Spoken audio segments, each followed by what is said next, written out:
Magandang araw sa inyong lahat at welcome back po sa aming munting channel. Isang kwentong muli ang aking ibabahagi sa inyo na tiyak nakapupulutan nyo ng aral. Pero kung bago pa lang po kayo sa aming channel, ay pakiclick ng subscribe button, gayon din ng bell icon para palagi po kayong updated sa padating pa-upload. Wala sa sariling lumabas ng elevator si Catherine. Halos kalahating araw na siyang wala sa focus. Naglalakbay ang isip. Mabuti na lang at wala siyang nakaschedule na operation ng araw na yun. Puro early rounds lang ang gagawin niya sa mga hawak na pasyente.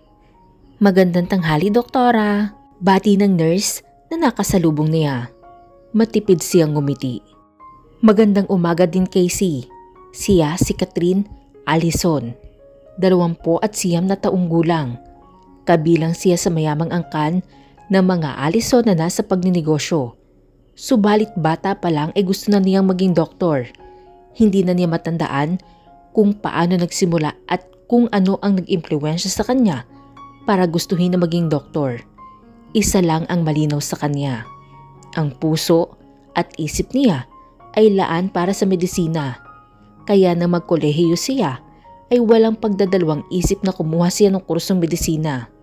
Her businessman father was so broken-hearted. Pero hindi naman ipinilit ang kagustuhan na maging negosyante siya. Catherine went straight to her clinic. Napapagal na ibinagsak niya ang sarili sa swivel chair bago pumikit. She felt restless. Ilang gabi na naman siyang hindi makatulog at kapag nakakatulog naman siya, dinadalaw siya ng panaginip. Panaginip? No, it was a nightmare. Dinadalaw siya ng bangungot na hindi nagpapatahimik sa kanya. Ang bangungot na iyon ay nagpapaalala sa kasalanan na ginawa niya. 6 na taon na ang nakakaraan. Umungol si Catherine. Alam niyang tadhana na ang naniningil sa kanya. Oh, if she could only turn back time, she would definitely do so. Babalikan niya ang nakaraan at itatama ang pagkakamaling nagawa. Subalit hindi na niya maibabalik ang nakalipas na 6 na taon. And now, she was paying the price for her sin. Hindi siya na matahimik. Palagi ay inaatake siya ng guilt. Sinulyapan niya ang kanyang wristwatch. Napakalakas ang paghugot ng kanyang paghinga. Sa sobrang dami ng isiping tumatakbo sa kanyang utak, hindi na niya namalayan ang paglipas ng oras. Almost lunchtime na pala. Tumayo na siya para tunguhin ang klinik ng kaibigang si Lucy. O mas kilala sa tawag na Lukring, isa rin itong doktor. Ibinili ni Lukring kaninang umaga na puntahan niya ito sa tanghali. Habang naglalakad sa hallway, napansin ni Catherine ang mga humahangang sulyap na ibinabato sa kanya ng mga nakakasalubong niya.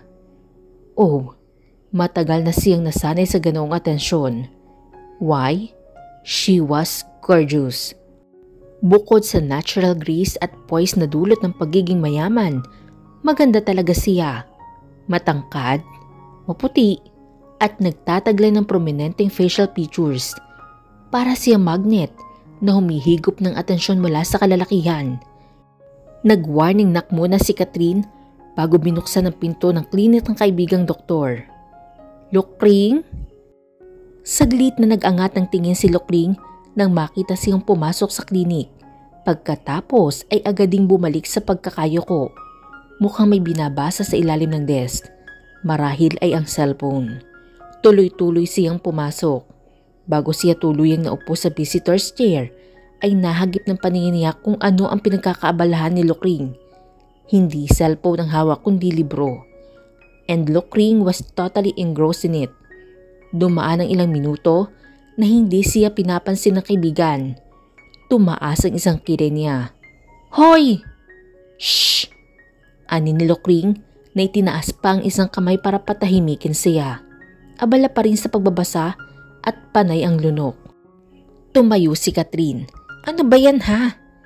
Tumukwang siya at inagaw ang libro mula sa mga kamay ni Lukring.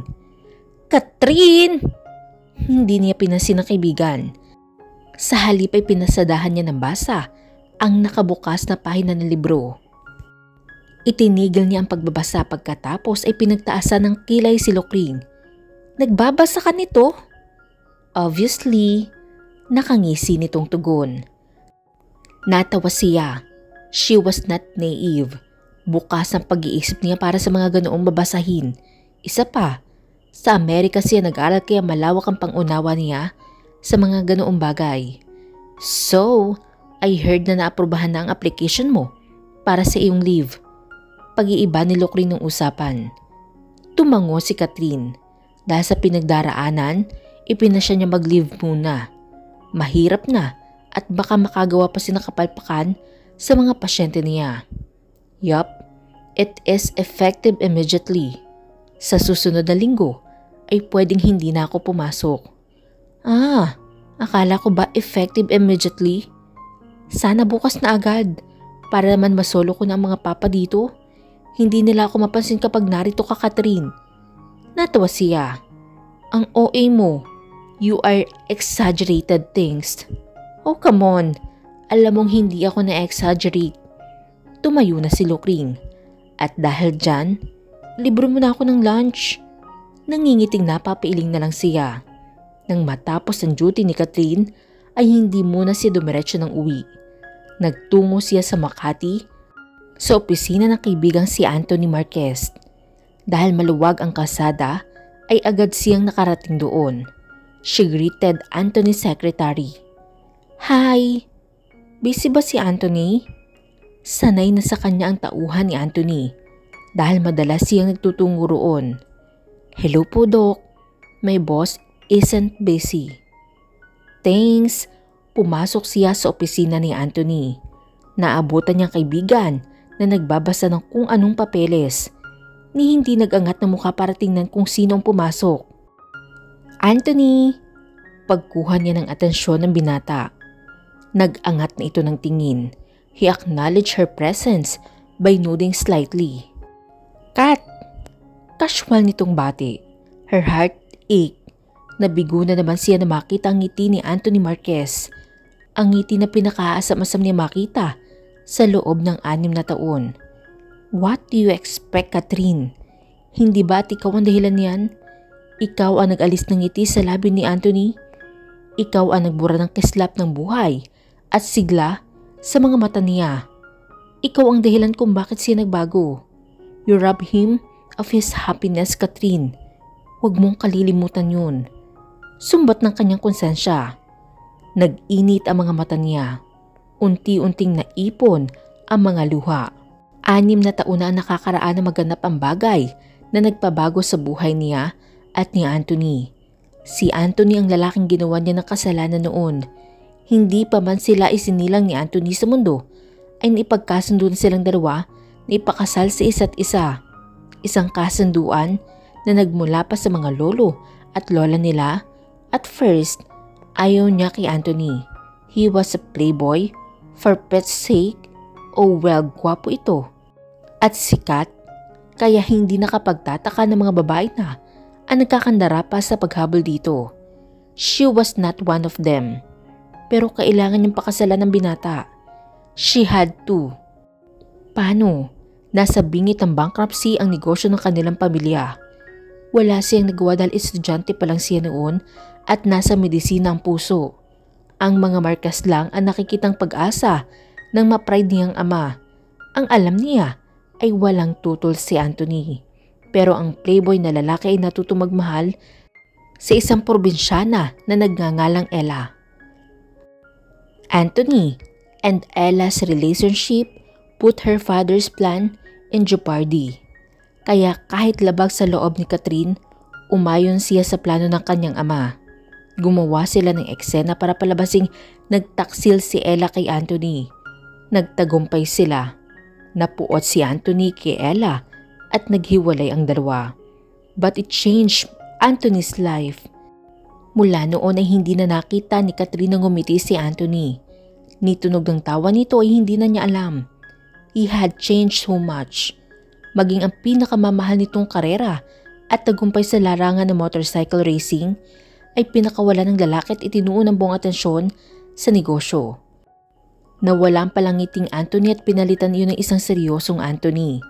Since then, palagi nang tinitingnan ni Catherine ang kalagayan ni Anthony. Paano naging cargo de concession na niyang binata?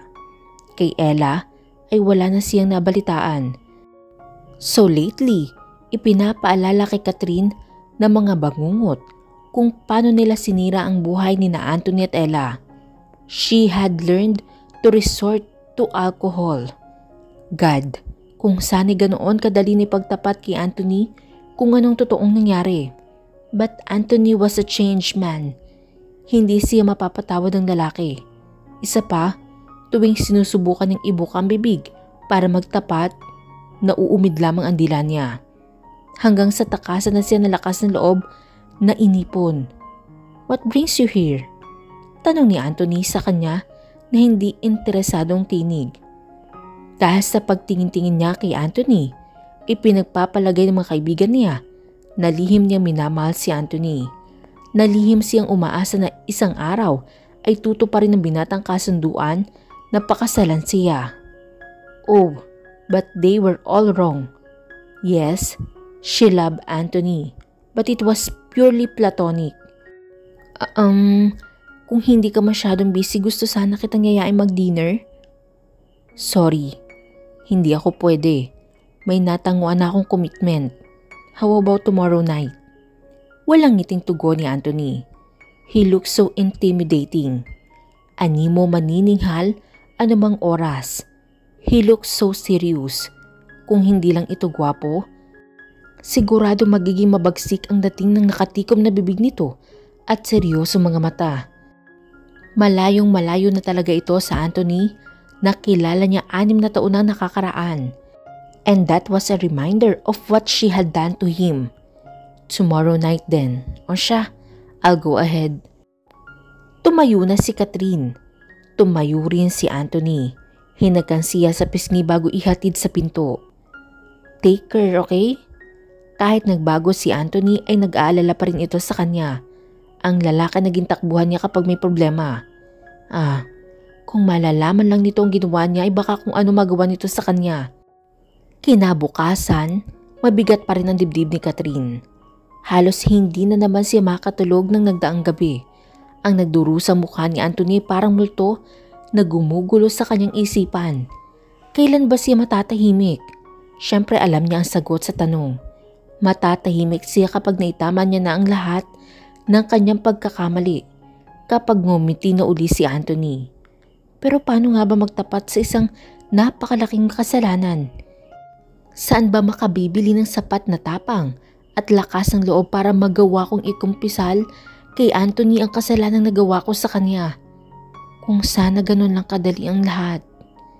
Catherine! Huminto si Catherine sa paglalakad sa hallway at nilingon na may-ari ng tinig. Si Lucring. Malalaki ang hakbang na lumapit ang kaibigan sa kanya. Katulad niya ay nakasuot din ito ng white medical scrubs. May kip-kip din itong early patient chart. Nang makalapit si Lucring ay itinuloy na niyang paglalakad. Umagapay ang kaibigan. Inalis na niya ang alalahanin tungkol kay Anthony. Naniniwala ka ba sa destiny? Kumikislap ang mga matang tanong ni Lucring. Napamata si Catherine sa babae. Destiny ba ka mo? Oo, destiny. Tadhana. Fate. Naniniwala ka ba sa mga yon? Hindi siya makasagot. Paano hindi niya alam kung anong isasagot? I guess, yes. Great! Bulalas ni Lucring. Here, tingnan mo. Mula sa kip-kip na patient chart ay may kinuha itong isang sobre. Sa klase ng sobre, may idea na siya kung anong laman yun. Go, take a look. Tinanggap iyon ni Catherine.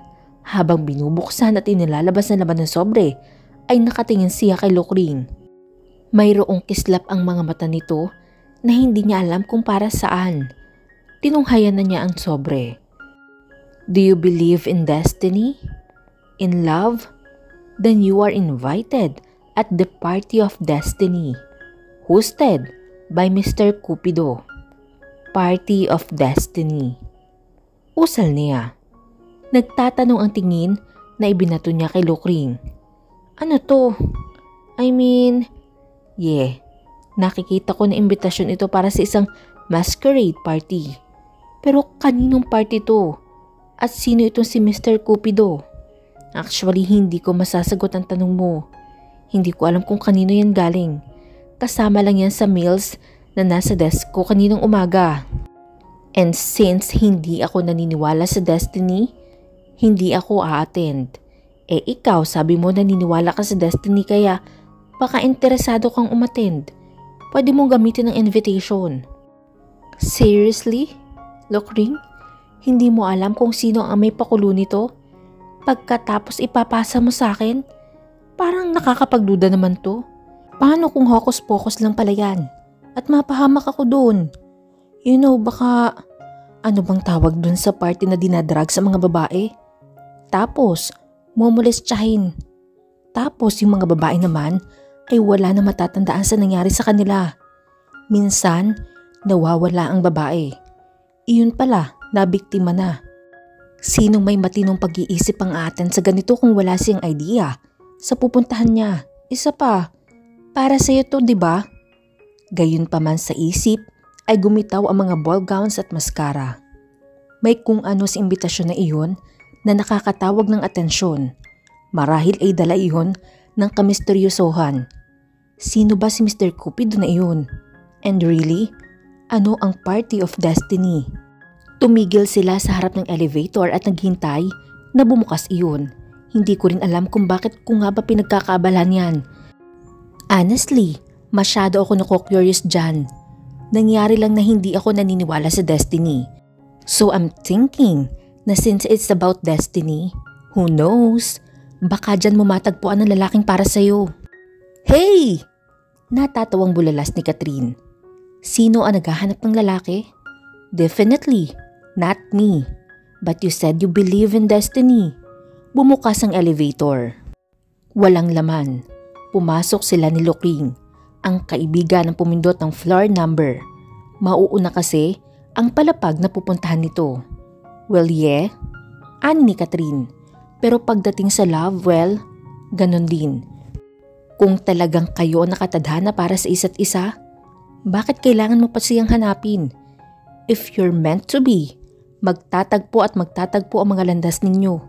Pero paano kung ang party na ito na ang destiny mo? Palalampasin mo pa ba ang pagkakataon? I don't believe in destiny, but I do believe that everything happens for a reason. May rason kung bakit ko ito ipapasa sa iyo, Catherine. Biglang pumitik si Lokring sa hangin. Ang lukarit ko. Hindi ako naniniwala sa destiny, pero pinipilit naman kitang maniwala dito. Gusto kitang maniwala sa isang bagay na hindi ko pinapaniwalaan. Ang weird, no? Ngumisi siya. Mabuti at napansin mo. Bakit mo kasi ako pinagtutulakan sa party of destiny na iyan? Kung ikaw nga, hindi naniniwala. Ewan ko. Really? Maging ako man ay naguguluhan. But I really want you to attend this party, Catherine. Para may mapagbalingan ka na ng atensyon mo. Hindi yung patuloy kang umaasa na mapansin ni Anthony. Napatanga si Catherine sa kaibigan. Ilang beses ko bang sasabihin na kaibigan ko lang si Anthony? Noon, bumukas ang elevator. Lumabas si Lokring na iniwanan siya ng isang misteryosong ngiti. Nang sumara uli ang elevator, ay tumutok sa invitation ang kanyang paningin. Suwabe at tansyado ang bawat kilos na pumarada ang latest model ng Honda sa parking lot ng The Saint Medical City. Lula ng kotse si Rafael na mula sa kinauupuan sa backseat ay sumilip sa bintana. Malamlam pa rin ang sikat ng araw. No, halos makulimlim pa nga ang langit. Good, anya sa isip. Nang maayos na makaparada ang sasakyan sa covered parking lot sa gilid ng ospital, ay pinatay na ng kanang kami ng si Alan na makina. Pagkatapos ay umaktong bababa. Hindi na, Alan, huwag mo na akong samahan. Ako na lang, I'll be quick. Sige, ang cellphone mo bitbitin mo. Disgustong umungol si Rafael. In case na may mangyari sa akin, nasa ospital na ako, okay? Iritado niyang tugon. I'm sorry. Agad din niyang paghingi ng paamunin sa pabalang niyang pagsagot. Alam naman niya na ang kapakanan lang niya ang iniisip ng lalaki. Si Alan ay hindi lang basta driver at alalay. He was almost a family. Itinalaga na nito ang sarili bilang tagatingin niya. Tunay ang pag-aalala nito sa kanya. Oh, hindi na siya bata. He was 35 years old. But he was sick. Nakakaunawang tumango si Alan. Alam na dala ng frustration ang mood swing niya. Hinubad ni Rafael ang suot na sunglasses at inilagay sa upuan. Dinampot niya ang cellphone bago mabilis na umibis ng sasakyan. Kapag kuwan ay malalaki ang hakbang na tinungo niya ang entrada ng ospital. Umakyat siya sa 10th floor kung saan naroon ang opisina ng bago niyang doktor. Paliko na siya ng kanan nang mapansin ng isang babae sa dulo ng hallway na may salamin sa dingding. Naka-side view sa kanya ang babae na tila may tinatanaw sa labas ng salamin. But he knew better. Oh well, hindi niya alam kung bakit pero kaya niyang sabihin na hindi ito nakatanaw sa labas. Marahil nasabi niya yon dahil sa bagsak nitong mga balikat. He was a doctor. Ibinase niyang opinyon sa suot nitong puting coat at stethoscope na nakasabit sa leeg at sa patient chart na kip-kip sa kilikili. Bagaman hindi niya masyado mabistahan ang itsura ng babae, tumatama sa salamin ng liwanag ng araw. May kung ano rito na kumuha sa kanya ng atensyon. Hays, tila hindi niya magawang maihakbang ang mga paa para umalis. Hindi malaman kung bakit tila na-absorb niya ang lungkot at alalahanin na dinadala ng doktor. He shook his head as if to wake himself up. Nagawa naman niya. Ipinagpatuloy na niya ang pagpunta sa klinik ng bago niyang doktor. Ilang sandali lang ang itinagal ni Rafael sa opisina ni Dr. Tolentino. Dumaan lang talaga siya ng ospital para kumuha ng ilang supply ng gamot niya. Tinungo na niya ang kinaroroonan ng elevator. He pressed the down button. Habang hinihintay niyang bumukas ang elevator, kinuha niya ang cellphone para tumawag sa isang tauhan. Idinadial na niya ang numero at dinala sa tenga ang telepono nang bumukas ang elevator. Agad na tumutok ang mga mata niya sa babaeng sakay nun. And for the life of him, muntik na siya mapakunot noo nang makilala ang babae. Then he gasped lightly. Ang suot ng babae na lab coat, jeans, ang pagkaka-ponytail ng buhok at ang aura, ang mga iyon ang kumuha sa kanya ng atensyon. It's her, the doctor. Rafael? Sabi ng tinig na nagmumula sa cellphone. Disimuladong kinalman niya ang sarili. Humakbang siya papasok ng elevator at tumayo sa isang sulok. Robert, kumusta ang turnover ng Gutierrez Holdings? Tanong niya sa kausap. Si Robert ay ang kanyang accountant. Mas madalas na ito at ang abogado niyang si Gabby ang nagre-represent sa kanya sa mga business deal. Katulad ni Alan, mapapagkatiwalaan din ang dalawang tauhan. Subok na niya. Kunwari nakatuon ang atensyon ni Rafael sa kausap sa telepono. Subalit ang totoo ay lihim niyang pinagmamasdan ng babae. Allison KMD. Pagbasa niya sa name tag. What a young and so beautiful doctor. Dumako ang kanyang tingin sa palasinsingan nito and she has no ring on her finger. Mukhang hindi interesado ang babae sa kanya o mas tamang sabihin na mukhang hindi aware na may kasama ito sa elevator kahit pa nakikipag-usap siya sa telepono. The faraway look in her eyes was unmistakable. Mukhang napakalalim ng iniisip. Mas nasorpresa si Rafael sa sarili dahil bigla na lang bumangon sa dibdib ang kagustuhang malaman ang kung ano mang gumugulo sa isip ng babae. Gusto niyang pawiin ang tila ulap na lungkot na tumatabon sa mga mata nito. All is well, Rafael? Sagot ni Robert. Mamaya ay maipadadala ko na sa iyong report. Okay, thanks. Tinapos na ni Rafael ang tawag. Eksakto naman bumukas ang elevator. Naalarma siya nang agad humakbang palabas ang babaeng doktor. Gusto niyang tawagin ito. Gustong habulin. Gusto niya makilala at alamin kung anong iniisip. He wanted to know the reason for the faraway look in her lovely but lonely eyes. He wanted to know why she looked so troubled and… Sa huli wala siyang nagawa kundi ang ihatid na lamang ito ng tanaw. Nang sakay na si Rafael ng kotse, ay bigla siyang natigilan. Namamanghang napamaang. Hindi ba't halos makunimlim ang langit sa labas? Kung ganoon, bakit kaninang nakatayo ang doktora sa salaming dingding ay hindi niya ito ganong nabistahan dahil sa liwanag na nagmumula sa labas? Alan, habang nasa loob ako, sumikat ba ang araw? Hindi. Hindi naman nagbago ang panahon. Bakit? Wala. Sa tulong ng direksyong nakalap ni Lukring, hindi naligaw si Catherine at agad na natuntun ang resort sa Simlong, Batangas. Hindi kasi siya tinigilan ni Lukring hanggat hindi niya sinasabing dadalo siya.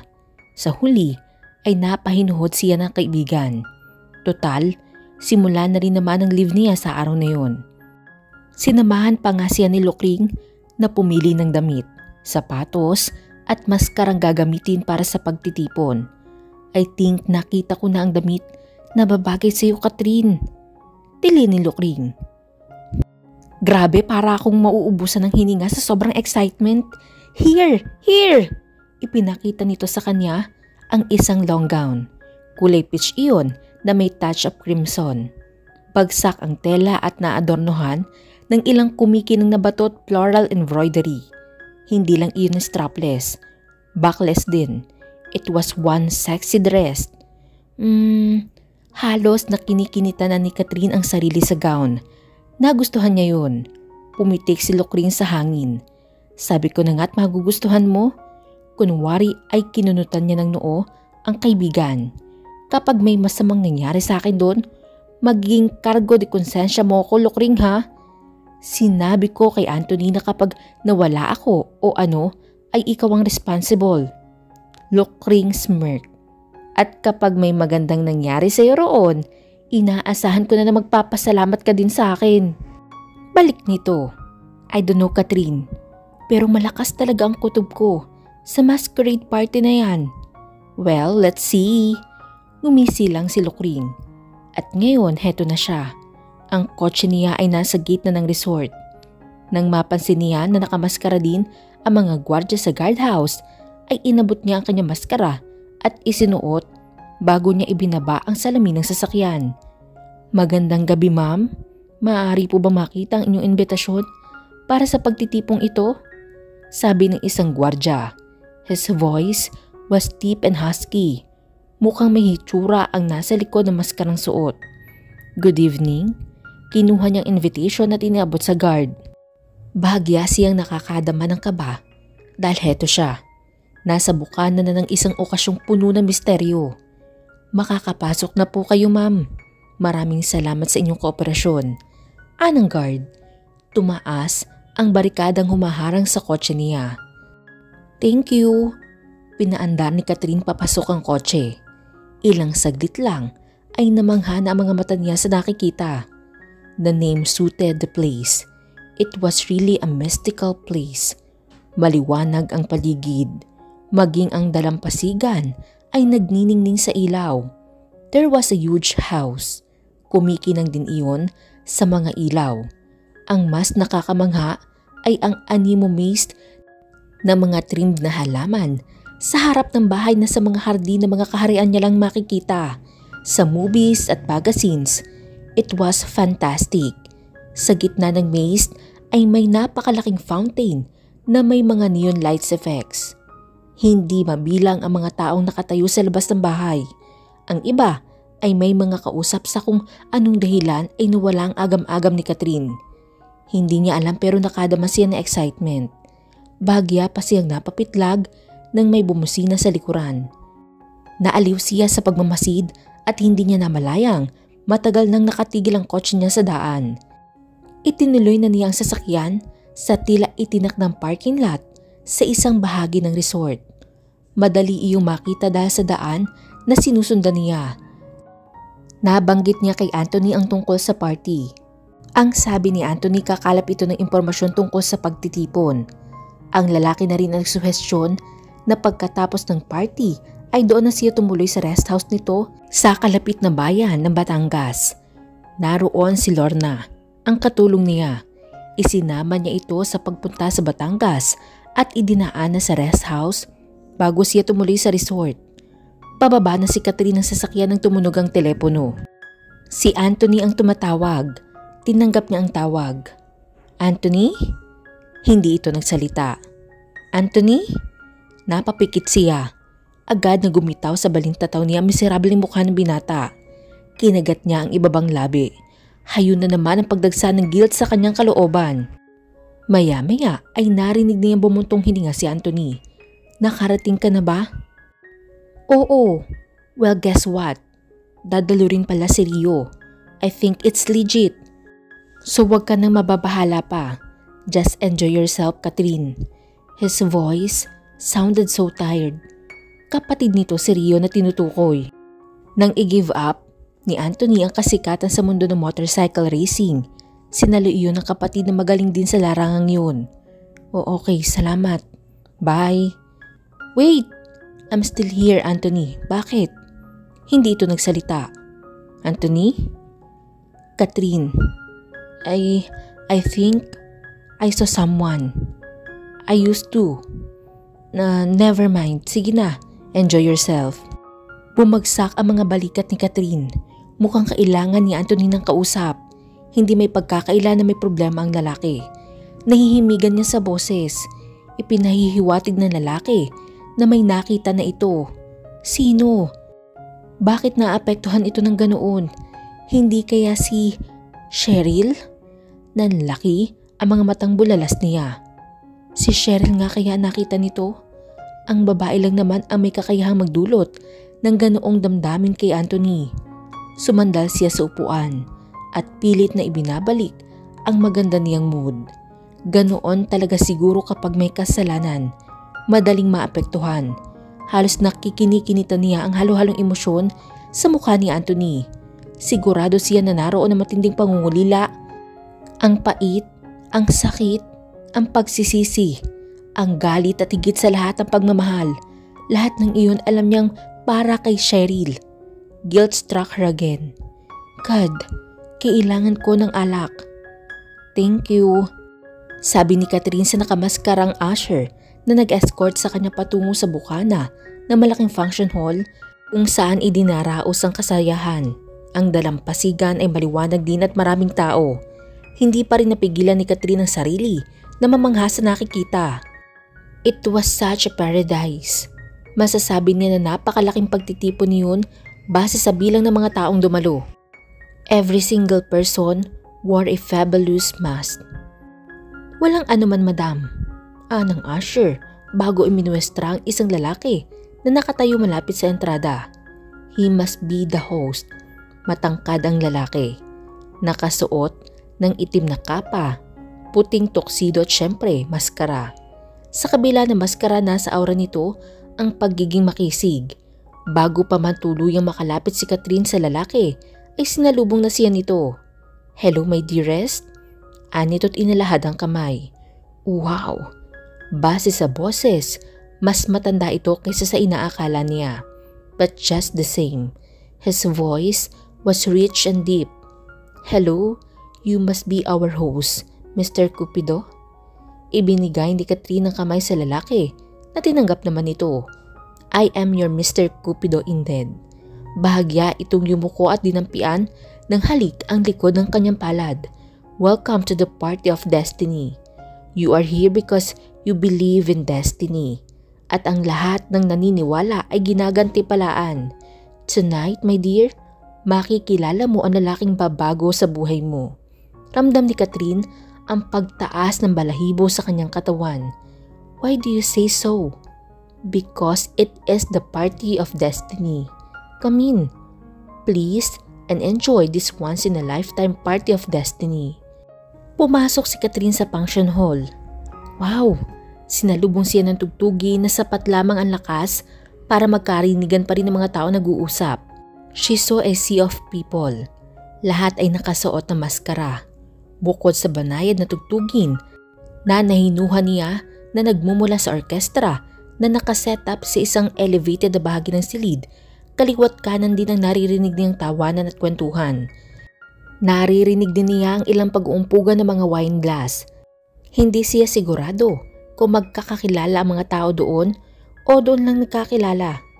Mayroong pabilog na platform sa ikaliwang palapag ng function hall. Ang magkabilang bahagi ng platform ay may hagdang gawa sa animoy kristal na bubog. Sa elevated na bahagi o siyang pinaka-stage kung saan nakapwesto ang orkestra ay mayroong dalawang malaking maskara. The entire place was so sophisticated and so romantic. She clutched her purse. Kapag kuwan ay dumaan siya sa pagitan ng mga pareha. Sa gilid ng kanyang mga mata aware siya sa mga matang nag-uukol sa kanya ng sulyap. Agad niyang namata ng kinaroroonan ng mga inumin at pagkain. Mayroong dim bar kung saan nakadisplay na yata ang lahat ng uri ng alak. Lihim siyang napalatak. She had been to parties. Ilang beses na rin siyang nakadalo sa mga masquerade ball pero iyon ang unang pagkakataon na naka-attend siya sa napakalaki at napaka-eleganteng masquerade ball. What the hell am I doing here? And this craziness? Iritadong wika ni Rafael sa isip. Sumasakit na ang ulo niya sa animoy mga bubuyog na pagkukwentuhan ng mga tao sa paligid. Napakaraming tao, ibig sabihin, ganoon karami ang naniniwala sa kalokohang iyon. Mahina siyang nagpawala ng ungol. Hindi niya ma-appreciate ang party dahil hindi siya mahilig sa mga ganoong klaseng pagtitipon. He was a homebody type of a person. Natawa siya ng pagak sa huling naisip. A homebody type of a person. Yeah, right. Pero magiging ganoon pa rin kaya siya kung nagkataong iba naging kapalaran niya? Ipinilig niya ang ulo sa isiping iyon. Bata pa lang siya itinatanong na niya iyon sa sarili. Pero hanggang ngayon, wala siya makuhang sagot. Wala na siya magagawa. Hindi pa nakakaimbento ang siyensya ng lunas sa kanyang sakit. Narito siya. Napilitang dumalo sa kasayahang iyon dahil natalo siya ni Gabby sa isang pustahan. Nagpustahan sila kung sinong mananalo sa katatapos lamang na motorcycle racing. Ang pagdalo sa part ang hinihingi nitong kapalit o ang imbitasyon ay sadyang para sa kanya. Binaliwala lang niya dahil wala siyang hilig sa mga ganoong party. But Gabby and the rest of the guys wanted him to have some fun. Lalo na si Alan. Inudyukan siya ng mga ito na dumalo sa pagtitipon na hindi niya alam kung sino ang may pakana. Ang imbitasyon ay dumating lang via mail sa kondo niya. Hanggang sa mapasubo na siya sa pakikipagpustahan. He was here. So obviously, Gabby won. Wala siyang nagawa kundi ang tuparin na napagkasunduan. Oh, hello again, sabi ng isang babaeng nakamaskara. She wore a black, almost see-through dress and a glittery mask on her face. Katulad kanina'y walang interes na tinanguan lang ulit ni Rafael ang babae. Marahil ay nakahalata ang babae na hindi talaga nito makukuha ang atensyon niya kaya umalis din agad. He did not need some flirting tonight. Ang gusto lang niya mangyari ay makilala ang doktor na yun. Nang may dumaang waiter ay kumuha si Rafael ng isa sa mga dala nitong wine glass. Batid niyang hindi pwede ang alcohol sa kanyang kondisyon. Hindi naman niya iyon iinumin. Props lang niya para hindi ma-out of place. Kapag kuwan ay tumungo siya sa isang sulok, ang mga mata niya ay nakapako sa entrada ng function hall. A minute later, Rafael straightened his back. Pakiramdam niya ay tinurukan siya ng sangkatutak na adrenaline. His pulse pounded hard against his ears. Ang lahat ng iyon ay dahil sa babaeng kapapasok lamang sa function hall kung bakit ay hindi niya alam. Katulad na nangyayari sa mga pelikula, parang dumilim ang paligid at natuo ng spotlight sa babaeng papasok. Hindi lamang yun, parang biglang bumagal ang kamay ng orasan sa pag-ikot. The woman wore a body-hugging peach dress. Perpekto ang lapat niyon sa katawan nito, kaya kapansin-pansin na maliit na kurba ng baywang at ang balakang na makalaglag pa nga. She had a perfect body. Sapat lang ang lalim ng uka ng damit nito sa dibdib para ipasilip ang hula niya ang makinis na punong dibdib. She was tall. Ang paraan nito ng paglalakad ay animoy reyna. Parang beauty queen. Taglay ang hindi may pagkakailang presensya. She also exuded the kind of elegance only that those born with a silver spoon in their mouth possessed. She carried herself effortless. Tulad ng lahat, nakasuot din ito na maskara. She wore a glittery red and silver mask. Sapat lang ang laki na maskarang tumatakip sa upper part ng mukha nito para makita ang prominenteng hugis ng jawline. Malayo ang babae sa kanya pero tila nababanag niya ang ulap na tumatabon sa mga mata nito. Bahagyang kumunot ang noo ni Rafael. She looked familiar. Dumaan ang babae sa pagitan ng mga guests. Instinctively, sinundan ni Rafael ang babae sa disimuladong paraan. I thought you were not interested in getting laid tonight. Pangbubuska ng isip ni Rafael. Ang paningin ay nakatutok pa rin sa likod ng babae. Ang buhok ng babae nakabraid sa likod ng ulo kaya na-emphasize ang magandang hugis ng leg nito at flawless na balat. God, gusto niya markahan ang leeg na iyon ng kanyang halik. Gusto niya markahan ang lahat nito. Tinungo ng babae ang bar at inuko pa ang isang stool. Good evening, ladies and gentlemen. Sabi ng tinig na biglang nangibabaw sa lahat, kaya naman nanahimik ang mga guests at iisang isip na hinanap ang pinagmumulan niyon. Agad niya itong nakita na nakatayo sa platform na nasa ikalawang palapag. Welcome to the party of destiny.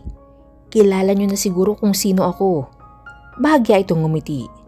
Ako, si Mr. Cupido na siyang host ng party na ito. So this is the man behind this craziness. Party of destiny? What the fuck? He must be insane or something. Ani ni Rafael sa isip. Hindi kaila sa akin na may ilang tao dito ang hindi naniniwala sa destiny at hindi naman ako namimilit na magbago kayo ng mga pananaw at paniniwala sa buhay. Sapat na sa akin na dumalo kayo sa pagtitipong ito at pansamantalang makalimot sa kanya-kanya niyong problema sa labas ng lugar na ito. Dagdag ni Mr. Cupido. Yeah, tama ka riyan. Sagot ni Rafael. I don't believe in destiny dahil tayo ang gumagawa ng kapalaran natin. Really? Ikaw ang gumagawa ng kapalaran mo? Bakit, Rafael?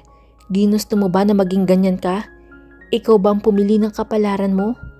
Kontra ng isang bahagi ng isip niya.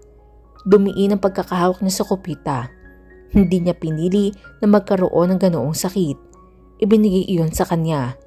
Nakibit balikat si Rafael bago muling ibinalik ang atensyon sa babae na tila walang pakialam sa nagsasalita dahil nakatitig lang sa baso ng alak at mukhang napakalalim ng iniisip. Ni hindi nga yata aware sa mga atensyon na kukuha. She really looked familiar. Parang nakita niya na. O he was referring to the familiar kind of aura that she exuded. Napansin niya ang bracelet sa galang-galangan ng babae. Nakita niya na iyon sa kung saan. Napasingap si Rafael nang mag-flashback sa isip niya kung saan niya nakita ang bracelet. Nasa galang-galangan iyon ng babaeng doktor na nakita niya sa Saint Medical City habang kip-kip ang patient chart. Kumunot ang kanyang noo. Tumindi ang pagtambol ng kanyang dibdib. Ikaw nga ba? Natapos ang opening speech ni Mr. Cupido at inianunsyo na nito ang pagsisimula ng kasayahan. Pero hindi iyon magawang pagtuunan ng pansin ni Catherine. Nakakatatlong order na siya ng hard drinks. She could not help it. Tuwing binabagabag siya ng alalahanin ay palagi niyang pinagbabalingan ang alak. Umorder siya ng isa pang shot ng alak bago tumayo't hinarap ang exit. Gusto niya magtungo sa dalampasigan. Ang bawat isa ay nagsasaya. Kung hindi nagsasayaw ay may kausap. Bagaman mayroon ding mangilan-ngilan na nagsosolo. Nakahinga na maluwag si Catherine nang makarating sa dalampasigan. Napapikit pa siya nang dumampi sa balat ang malamig at preskong hanging dagat. Tinungo niya ang dalampasigan. Pagkatapos ay hinubad ang suot na sandals. Nagsimula siya maglakad sa baybayin. Ang pinumbuhangin na tamarahang hampas ng alon sa mga paa ay napakasarap sa pakiramdam. Kung sana ay kayang dalhin ng mga alon pabalik sa dagat ang mga alalahaning gumugulo sa kanyang isip. Baka sakaling na-enjoy pa niya ang kasiyahan. Tumigil si Catherine sa paglalakad nang makaramdam siyang tumayo ang balahibo niya sa batok. Pakiramdam niya ay may mga matang nakatutok sa kanya. Lumingon siya. May mga parehas din na nasa dalampasigan subalit tila aba lamang ito sa isa't isa. Namataan niya ang umpok na malalaking bato. Tinungo niya iyon at naupo. She watched the moon from the other end of the sea. It was a full moon. Pero gaano man kaganda iyon, hindi niya iyon mapagtuunan ng pansin. Ang isip niya ay bumalik 6 na taon na ang nakakaraan. What? Hindi pwede mangyari yun, Catherine. Kailangan matuloy ang kasal niyo ni Anthony. Do something! Hindi na mapipigilan si Anthony, Papa. He's in love with someone else. Hindi makapaniwala si Catherine na mai-inlove si Anthony. He was a certified playboy. Kaya nga tutol siya sa idea makasal sa lalaki. She was a romantic at heart. Kanina nang sabihin ni Anthony na may minamahal itong iba, ramdam niya yun. He really was in love. Her father uttered a curse. Hindi pwede, Catherine. Alam mong ang kasal ninyo ni Anthony magsasalba sa negosyo natin. She bit her lip. Mariing pumikit. Kung may pagpipilian lang siya, hindi niya ilalagay ang sarili sa sitwasyong iyon. But she had no other choice. Nasa bingit ng bankruptcy ang negosyo nila. At siya ay kasalukuyang palang nag-aaral. Niwala siya may iambag sa pagninegosyo dahil nasa medisina ang puso niya. She wanted to be a doctor. Si Anthony ang pamilya nito ang makakatulong sa kanila. Kaya nga kahit ayaw niya, she had to go along with the plan. Oh, she once suggested to his father na manghiram na lang siya ng pera sa mga kaibigan o sa bangko kaya. Subalit ayaw ng daddy niya. Masyado itong ma-pride. At least kapag naging bahagi raw siya ng pamilya ni na Anthony, hindi na masyadong nakakahiya na humingi ng tulong. And she could not say no to her father. Dahil sa laki ng utang na loob niya sa mga Allison, ampun lang kasi siya. Ang sabi ni Anthony ay kakausapin ka rin niya. Ani ni Catherine sa papa niya. No, gagawa ako ng paraan para matuloy ang kasal ninyo. What? Papa, anong? Just do your part, Catherine. Dikitan mo si Anthony. Ako nang bahalang gumawa ng paraan para matuloy ang kasal ninyo. Now, tawagan mo si Anthony. Sabihin mo sa kanya na bigyan ka niya ng sapat na oras at ikaw na kamo ang bahalang kumausap muna sa akin. Do anything just to buy some time. Understand? Yes, Papa. Dinikita ni Catherine si Anthony. Habang ang ama ay abala sa pagpaplano kung paano nila masisira ang relasyon ni Anthony at Cheryl. Pagkaraan ng 2 linggo'y dumating ang pagkakataong hinihintay nila. Dumating ang pagkakataong magpapabago sa kanilang mga buhay. Anthony lived in his own miserable world since then, and she lived her life in guilt. I'm sorry, Anthony, I'm sorry. Hindi ko alam kung kailan ako magkakaroon ng sapat na tapang at lakas na loob para ipagtapat sa iyong kasalanan ko. I am so tired of living in guilt, but I know it's not yet the price I have to pay for my sin. Halos sa dalampasigan, ginugol ni Catherine ang oras. Na makadama ng lamig na dulot hanging dagat, ay ipinasya niyang pumasok uli sa bulwagan. Dumiretso siya sa bar at muling humingi sa bartender ng inumin. Nang masaid ang laman ng wine glass, ay muli siyang umorder ng panibago sa bartender. Nakaramdam na naman siya ng epekto ng alak sa katawan. Good, at least, pag-uwi sa bahay, makakatulog na siya ng hindi nag-iisip. Aware si Catherine nang may umuko pa sa katabi niyang stool. Dinala niya sa bibig ang baso ng alak. Then the bartender placed another shot for her. Nagtaka siya dahil hindi naman siya umorder. Iminwesta na niya sa bartender ang katabi. Lazily, sinulyapan niya ang katabi ng isa palang lalaki. Of course, the man wore a mask. Pero agad na tumutok ang mga mata niya sa mga labi nito. They were full, luscious, and sensual. Thank you. Anya sa mga labi pa rin ng lalaki nakatingin. Oh dear, she liked men with luscious lips. Gumuhit ang manipis na ngiti sa mga labing yun. So naniniwala ka sa destiny? Narinig niya yun at nabasa sa pagbuka ng mga labi nito. Napalunok siya. Why? Parang napaka-sexing lumabas ang bawat pantig ng salitang iyon. Ang boses nito ay malalim, baritono, lalaking lalaki. Sinulya pa ni Catherine ang mga mata ng lalaki and she had to blink. Parang hinihigop siya ng mga matang yun. Dark brown iyon. May karakter. Nanunuot yata sa kaibuturan ng pagkatao niyang paraan nito ng pagtingin. I bet you're handsome. Nadulas ang dila niyang wika. Pero sa halip na bawiin ang sinabi, natagpuan pa niya ang sarili na humahagik. Lasing na talaga siya. Bumakas ang amusement sa mga mata ng lalaki. Umangat ang isang sulok ng mga labi at sa napakasensual ng mga labing iyon na tuon ang mga mata ni Catherine. Bumangon sa dibdib niya ang kagustuhang matikman ang halik ng mga labing yun. I'm sorry? Sabi ng lalaki na bahagyang inilapit ang tainga sa kanya na para bang gustong ipaulit sa kanya ang kanya sinabi. She gladly obliged. Subalit bago pa man niya maulit ang tanong na inanuot na sa ilong niya ang suwabing amoy ng lalaki. Sininghot pa niya ito. She murmured in a lazy, flirty tone. He smelled expensive and seductive. Bagyang humarap sa kanya ang lalaki. What? Ano ito? Catherine smelled his warm and sweet breath. Nagdulot iyon ng kakaibang init na nanulay sa bawat himaymay ng kanyang kalamnan. Umungol siya. She was a city girl, born and bred. Just, sabi niya bago kinuha ang alak na in-order ng lalaki para sa kanya. Diretso niya yung ininom. Narinig niya ang pagtawa ng lalaki. Maganda itong distraction. Ngayong gabi, magsasaya-siya at kalilimutan ng problema. Sa background ay narinig niya ang anunsyo ng huling sayo ng pagtitipong yun. Halika, magsayo tayo. Hinawakan niya sa kamay ang lalaki. Catherine was slightly rattled. Para siyang nakuryente na hindi niya mawari.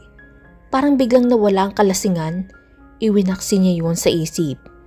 Tumawa ang lalaki. Hey, hindi ako marunong magsayaw. Anito pero hindi naman siya pinigilan sa ginagawa niyang paghila rito. Oh come on, last dance na daw oh. Will you be my last dance? Na makapwesto'y humarap si Catherine sa lalaki. Kahit matangkad ito ay nagawa naman niyang pagsalikupin ang mga kamay sa batok nito. Kapag kuwan ay nginitian niya. Your last dance. Usal nito. Oo. Will you be my last dance? Alright, I will be your last dance. Tila sumusuko nitong sabi bago ipinalibot sa baywang niya ang mga braso. Sa pagkagulat ni Catherine, hinapit siya ng lalaki palapit sa katawan nito. Tumingala siya at nakita ng mapang-akit ng ngiting nakaguhit sa mga labi ng lalaki. Ngumiti rin siya. Ang lalaki ay tila na humaling sa ngiti niya. Kapag kuwan ay nagtilihan siya dahil naramdaman niyang init na nagmumula sa kamay nito na nasa likod niya. Nanulay na naman ang tila kuryente sa bawat himaymay ng kanyang kalamnan. Somewhere in my past. Aniya? Ang kantang tutugtugin. Somewhere in my past ang titulo. Pakinggan mo ang lyrics. Sa hindi niya malamang dahilan, idinikit niya ang ulo sa dibdib ng lalaki. Pinakinggan niya ang pagtibok ng puso nito habang mahina siyang sumasabay sa kantang tinutugtog ng orkestra. I met you just tonight, but I keep wondering why. It seems I've always known you all my life. I held you only once, but I keep wondering why. It seems I've held you forever. Muli siyang tumingin sa lalaki. Maganda ang mensahe, hindi ba? Noon lang kayo nagkita pero parang kilala niyo na agad siya. Hinuli ng lalaki ang kanyang mga mata. Kung hindi kita nakita, baka ngayon ay nasa daan na ako pauwi. Anito? Hindi nagkomento tungkol sa kanta. Bakit? Bakit uuwi na ako? Bakit nanatili ka na makita mo ko? Muli ay ngumiti ang lalaki. Hindi napigilan ni Katrina hindi pag-ukulan sulyap ang mga labi nito. Napakasensual talaga ng mga labing yun. Parang laging nangangako ng kaligayahan, ng langit. Bumalik ang paningin niya sa mga mata nito. Sapat para makita niya ang kumikislap na kung anong emosyon doon. Kapag kuwan ay yumuko ang lalaki, pakiramdam niya ay biglang lumukso ang kanyang puso. Hahalikan kaya siya nito? Tumahip ang dibdib niya sa antisipasyon. Subalit nakaramdam siya ng pagkadismaya nang lumihis ang mukha nito sa gilid ng kanyang mukha at sa halip ay binulungan siya. Dahil naiiba ka sa lahat. Dahil parang kilala na kita. And I keep wondering why. Napasingap si Catherine nang maramdaman ang pagdampi ng mainit na mga labi nito sa kanyang tenga. Nanulay ang init sa katawan niya at nagsindi ng apoy. Humaplos ang mga daliri niya sa batok ng lalaki. She heard him groan. Pagkatapos ay gumanti ito at humaplos ang kamay sa kanyang likod sa isang napaka-erotekong ritmo. Bumilis ang tibok ng puso ni Catherine hanggang sa magabol siya ng hininga. Lumayo siya. She stared at his eyes. Maging ang lalaki tila hindi makapaniwala sa nangyayaring mahika sa pagitan nila. Pero nasindihan ang apoy at walang ibang patutunguhan iyon kundi ang maglagablab. At ang lalaki, kahit hindi gaanong kita ang kabuuan ng mukha nito, kapansin-pansin pa rin ang taglay na presensya. Nag-uumapaw ang taglay na sex appeal. Yung tipong kahit ihalo man ito sa karamihan, may maskara man o wala, mangingibabaw pa rin. Noon lang siya nakatagpo ng lalaki na may ganoong personalidad. Tumigil ang musika at muling may nagsalita. Pero hindi iyon naintindihan ni Catherine.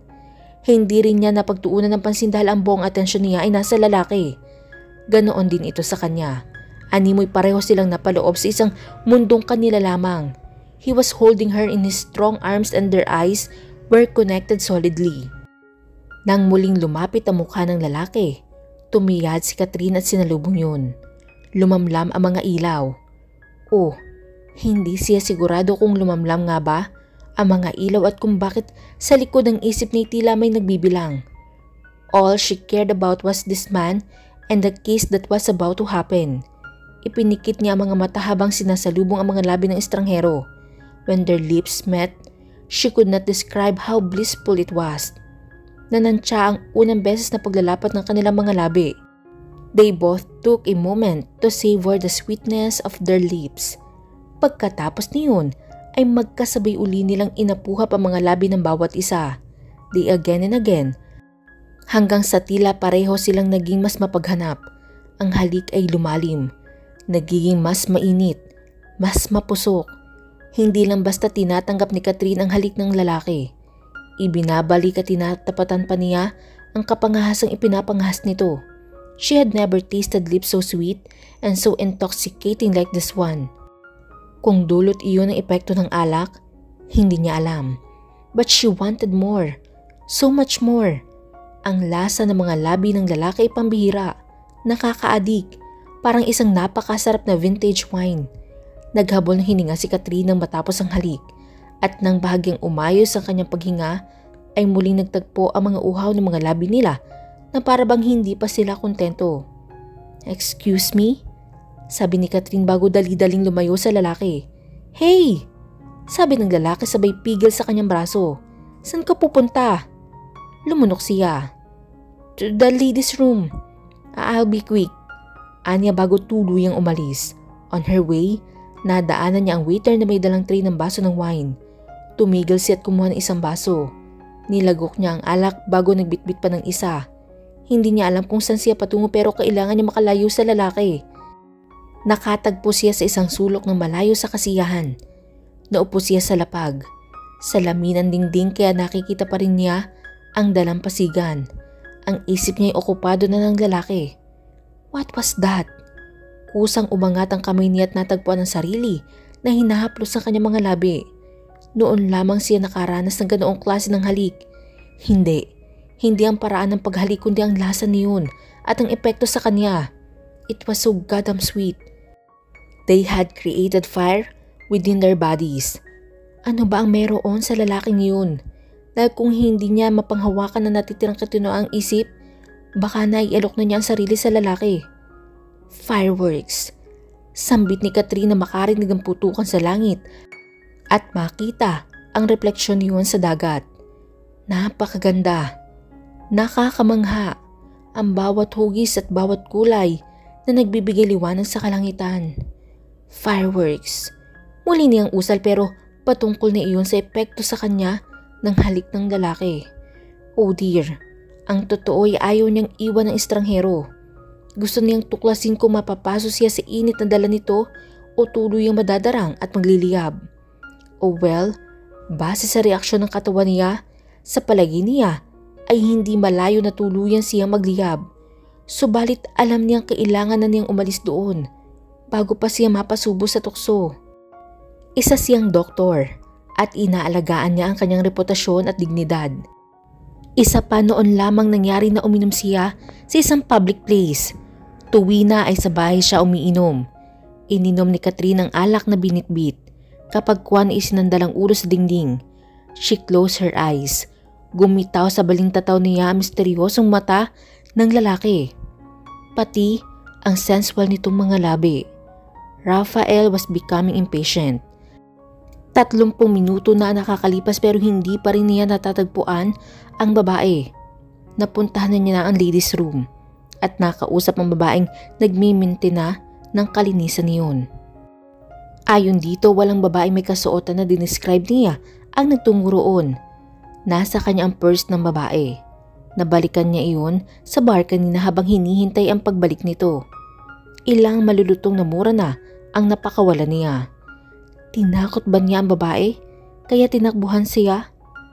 Where the hell was she? Damn it! Bakit Rafael? Bakit? Tanong ng isip niya. Ano ang gusto mo sa kanya? Mas maraming halik? O higit pa roon? Natigilan siya. Hindi niya yun magawang sagutin. Pero oo, hindi niya may pagkakailan na malakas ang epekto ng babae sa kanya. Alam mo naman kung saan siya matatagpuan, Rafael. Sabi ng isip niya. Oo, tama. 100% siyang sigurado na ang babae ay ang doktora sa St. Medical City.